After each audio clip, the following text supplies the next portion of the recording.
Your sales team sucks, and now what? In this video, I'm gonna walk you through the 5 main fixes that almost every business needs to look at with their sales team. And this is just what I've learned after working with 50 plus companies ranging from 2 to 40 million in the B2B, B2C space. I've done 15,000 of my own sales calls. I've trained and managed over 500 reps. But if you go through this whole video, maybe you'll need one of these 5 fixes and you can implement this with your sales team this week and start making your sales slap harder. All right, the first one is your data and rev ops. That almost always has to be looked at first. And you probably do have data and rev ops if you have a business doing between 2 and 40 million. The issue though that I see is getting the right data. And because if you don't have the right data in front of you, you could be making, business decisions with your sales team that you really don't need to be making, right? So for example, maybe you track how many leads and how many calls are booked by the SDRs and the BDRs, and you see how many of those calls show and you see the conversions, right? It's like, okay, cool. What about the leading indicators though to some of these issues? One of the first things that we like to look at is contact frequency, because even if you're in a B2C space and you've got inbound leads coming in, or you're a B2B space and you've got your BDRs outbounding, you need to have contact frequency, because on average, it does take 8 to 10 touches to get engagement. And we've done audits. We did an audit last week on a SaaS company, and they only contact their leads 1.2 times. That was over the span of a year of data that we looked at. So yeah, if your guys aren't calling your leads enough, that is hurting your conversions and how many appointments you book and all that kind of stuff, right? So that would be an example of a metric or a data point that you need to have in place.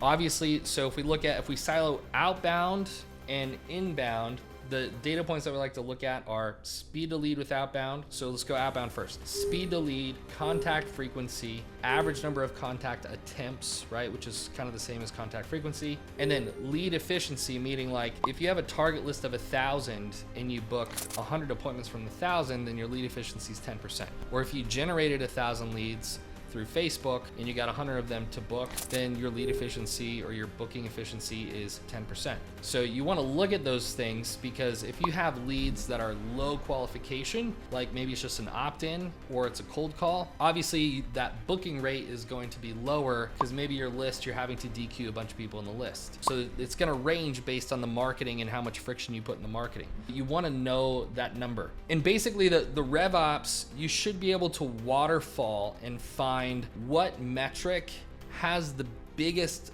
ability or the biggest lever to increase down funnel metrics. What do I mean by this? At the end of the day, you care about revenue.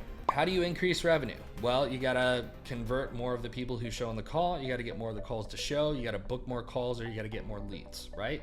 Well, if you're tracking your dials per day, right? And you're tracking contact frequency, and you're tracking your connection rate, and you're tracking your booking rate and your show rate, you're getting all these percentages. The bucket with the smallest percentage is actually going to multiply in your bottom of funnel revenue the most. So think of it this way. So let's say your show rate is 50%. And let's say your connection rate, so when you're dialing and getting people to answer the phone, is 5%. So you're like, all right, I can do a 5% increase in connection rate and bring, 5% to 10%, or I can do a 5% increase on the show rate and go from 50% to 55%. You're like, it's the same. It's not. 50 to 55 is a 10% lift in the rest of the funnel, right? Because 5 is 10% of 50%. Going up from your connection rate from 5% to 10% is a 100% increase, because 5% of 5% is 100%. So you'd actually double your down funnel metrics if that was the area you focused on. So having the right data and rev ops obviously matters. Hopefully that's starting to shed light on that and what data you guys actually track as a team and per rep. Fix or mistake number 2. This would be your script and sales process. And we see it all the time. We're like, cool, what's your guys' script? Yeah, we got a script, but everyone kind of like does their own thing, and this kind of works for this guy and this works for that guy. Okay, cool. How do you know if what they're doing was working today versus yesterday? Because if there's no script or process and this guy stops performing, you don't actually know why. You just make guesses. right? Maybe he's just having a hard time at home, maybe his dog died, right?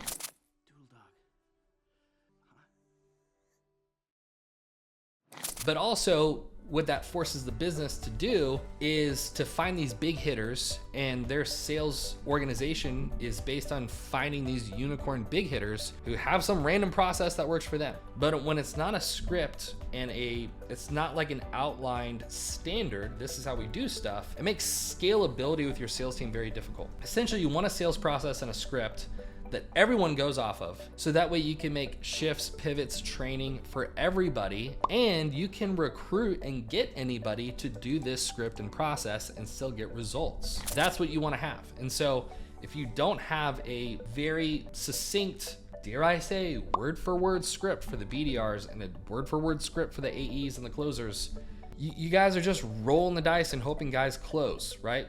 And the reality is, in the world of sales, as you guys probably know, you call it I call it the buckets of like you've got 60, 20, 20. 20% of your prospects are gonna buy no matter what. Okay, it's just a shoe-in. 20% are not gonna buy no matter what. And then it's that middle 60% that requires sales skill to make the close. Is there a discovery process that has a sequence of questions that need to be ran through? Are there specific pain points that we need to get the prospect to label themselves and agree to? Is there a future pacing solution orientation with your product without giving the product details out yet, right? You're just future pacing outcomes if given solutions were there. Do you have a succinct presentation? Hey, here's the 3 pillars of the presentation or of the product or the solution, and it gets customized based on the unique prospect and what they care about. But it's still the same thing every time. And then here's the objections that our prospects always give. Here's the word track for this one, this one, this one. If you don't have that, you are guessing and you are building a house of cards that will fall, because if you have rep turnover and your top dog gets on another opportunity and leaves, now you're just hoping and praying for another big hitter guy, unicorn, to come in and save the day. You really want to build a sales organization around a process, so that way, the people is less of a bottleneck. Like, you can fill the room with bodies, and if you have good training and a good process, anyone can learn and deploy that, okay? Numero tres is your lead engagement. So you might have a dialer, you might not. If you don't have a dialer, you're already behind.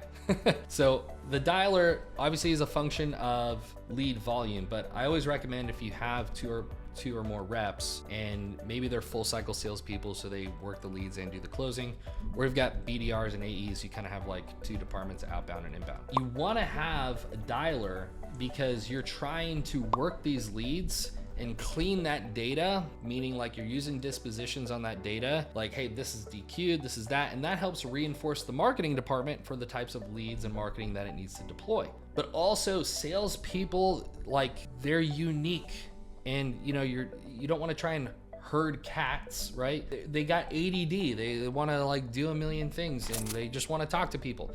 If you're like, hey, this list, here's the things that you need to say, and like, hey, but with these leads, like, make sure you clean those out, and like, hey, maybe you can like pull a list from over here and like start calling them from the top. No. You need a dialer where it's like, here's your lead list, and you've already got it structured to recycle every 2 or 3 hours to hit the contact frequency that you want. Like, those dialing infrastructures are built into the dialer, so that way your salesperson can just go click a button and get on the phone, right? And work the leads. Click a button for the disposition, go to the next lead, right?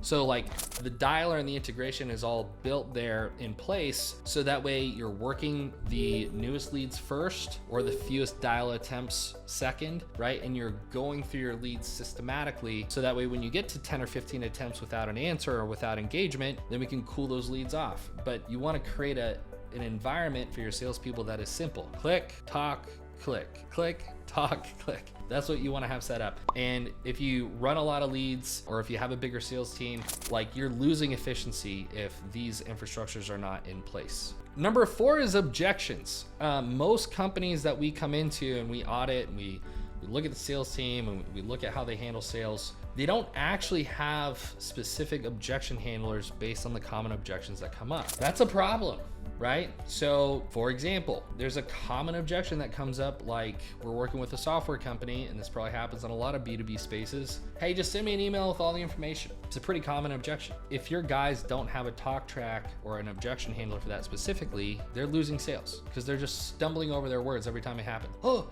okay, yeah, I'll send you an email. Yeah, what's the best email? Okay, cool, I'm gonna send that over and get you everything you need, and then we'll follow up, right? It's totally terrible. We get this person engaged, like they should have a specific objection handling track. When someone says, they're like, hey, just send me an email. Yeah, happy to send you an email, just so, I don't bombard your email with, like a novel, because I know, you got a lot of things you need to do in the business. What specifically are you wanting me to send over, just so I know if you really should be looking at this? That continues discovery. So now they're gonna say, well, I'd really want you to send me things like this. Oh yeah, why is that important, right? And now we're back into discovery, and we're fact finding, and we're trying to find that pain point and engage this lead. And I'm not disagreeing with them. I'm saying I can send it, but I'm helping them, right? So you guys need to have all of your core objections that come up. You probably get 5 to 10 objections in your business. If they're not documented and there's not a word track for it, your guys are flying blind.